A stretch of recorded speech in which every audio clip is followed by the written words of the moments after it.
Ultimately, I became an expert on terrorism. I wrote my first article on terrorism in 1983. At the time, this was an eccentric choice, and not a very wise career move. Very few people took the threat of terrorism seriously. Still, I intuited that terrorism would become increasingly important, and I continued working on it. I started out doing technical work related to terrorist weaponry, but eventually I gave in to an intense curiosity about the terrorists themselves. In that work, I made use of a personality quirk, rather than my academic training. I am fascinated by the secret motivations of violent men, and I'm good at ferreting them out. My unusual reaction to fear turned out to be an asset in this work. I discovered that I could do things that other people find frightening, such as traveling to Beirut or Lahore to meet with terrorists. I found that I was able to silence judgment as I listened, to stop myself from feeling fear or horror. I saw that if I allowed myself to feel only curiosity and empathy, not to be confused with sympathy, the terrorists would want to talk to me. Nonetheless, fear found me. Situations that other people don't find frightening, such as the sound of fireworks, alarm me inordinately. I do not like to be in crowds, especially at night, when there might be a frisson of sexuality in the air. I do not like to be in shopping malls, especially under fluorescent lights.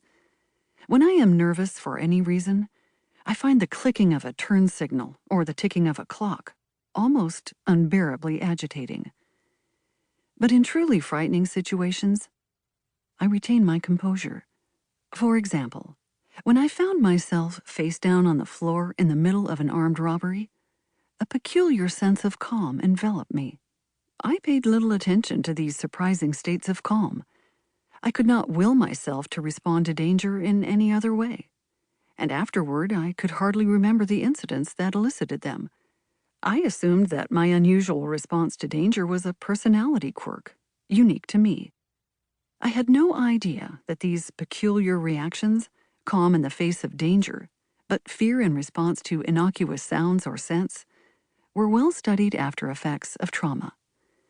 I consulted a therapist, not about my lack of feeling, but because I wanted to feel less. I did not consider it strange that I told the therapist that I wanted two things from treatment: to feel less emotion and to be more efficient at work. It seemed to me that feelings, any feelings, got in the way of life. She told me that some of the qualities I assumed I had been born with, including heightened sensitivity to sudden movements, scents, sounds, and light, were actually markers of trauma. She suggested that I might have post-traumatic stress disorder, PTSD. I did not believe this diagnosis. I knew about PTSD from having worked with soldiers, and I could not imagine that my own life experience would result in similar symptoms. I had long ago brushed the memory of my rape aside. I considered myself to have overcome it, to have moved on. I wanted to contribute to society rather than remain stuck in the past, cringing in terror. I did not want to allow fear to influence my decisions in any way. And yet, ironically, terror became my central preoccupation. I felt compelled to understand the deeper motivations of those who hurt others. Instead of feeling terror, I studied it. After the completion of my second book on terrorism, I found myself wanting to understand what had happened to me during and after my rape. I requested a complete copy of the police report. When the police read the file in 2006 in order to redact it, they realized that a child rapist might still be at large.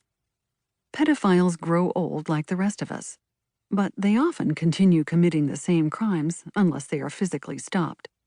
The police required my help, but I also required theirs. Just as I needed to understand the motivations of the terrorists I interviewed, I found myself needing to understand my rapist, as a way to tame a terror that I was beginning to feel for the first time. I soon realized that I had forgotten many of the details of the rape, even though I was not a small child when the crime occurred.